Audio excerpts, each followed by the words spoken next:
Hey hey, bonjour à tous, bonjour YouTube, ici Margatax, on se retrouve aujourd'hui pour lancer une nouvelle série sur la chaîne, une série sur l'histoire du Canada, et on va démarrer tout de suite le premier épisode sur les premiers habitants. C'est parti!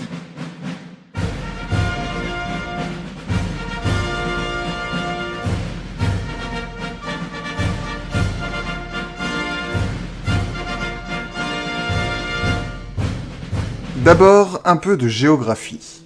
Le Canada, deuxième plus grand pays du monde, peut contenir près de 18 fois la France.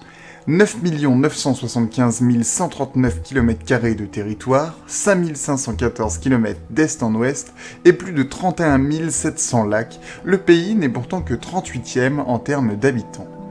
À l'ouest se trouvent les Rocheuses, tandis que l'est a son célèbre Saint-Laurent. On retrouve très peu d'informations sur la vie et les peuples qui étaient au Canada avant l'arrivée des Européens, la faute à une mémoire collective uniquement orale et sans aucun écrit. Néanmoins, des fouilles archéologiques mettent au jour les premiers camps des premiers autochtones en Yukon, dans une province proche de l'Alaska, près de 26 500 ans avant Jésus-Christ. Le reste du territoire s'est peuplé bien après, 9500 ans avant Jésus-Christ pour les Amérindiens et 2000 ans avant notre ère pour les Inuits.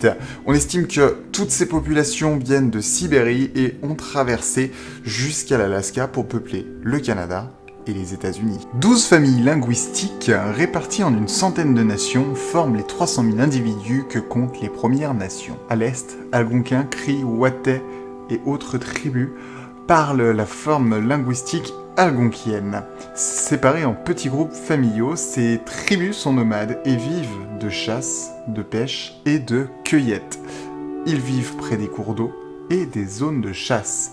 Les Amérindiens de la famille linguistique iroquienne, comme les Hurons ou les Iroquois par exemple, vivent dans des zones fertiles propices à l'agriculture.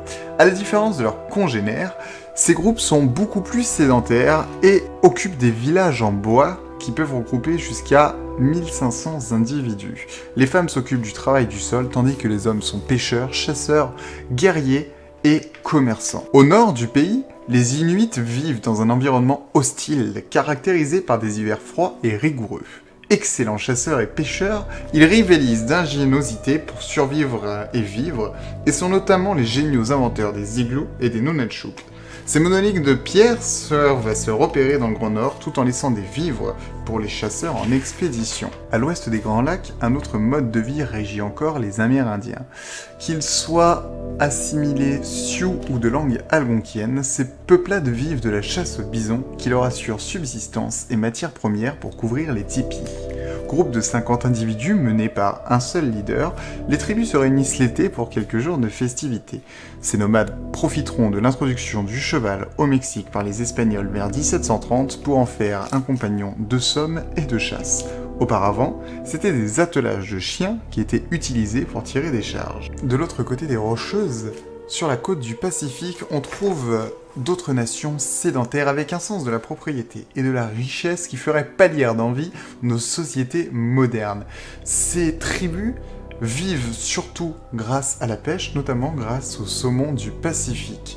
Très hiérarchisées et avec une structure sociale très rigide, ces nations sont parmi les seules à avoir des esclaves.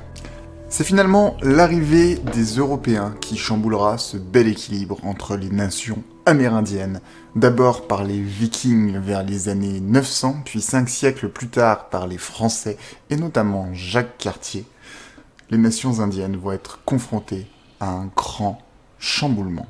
Ce premier épisode de la série aura été très court, mais j'espère qu'il vous aura intéressé. En effet, comme je vous le disais au début de cette vidéo, on trouve très peu d'informations sur les Premières Nations qui peuplaient le Canada avant l'arrivée des Européens. Dans le prochain épisode, nous verrons donc tout d'abord les premières explorations des Vikings sur le territoire, puis l'arrivée des Européens et la colonisation qui s'en est suivie. Cet épisode ne se veut pas être exhaustif, j'ai sûrement manqué beaucoup de choses, beaucoup d'informations. J'espère quand même qu'il vous aura plu malgré son amateurisme. Si vous avez d'autres informations à partager, n'hésitez pas à le faire dans les commentaires. Et puis nous, on se dit à la prochaine. Ciao tout le monde, c'était Margatax.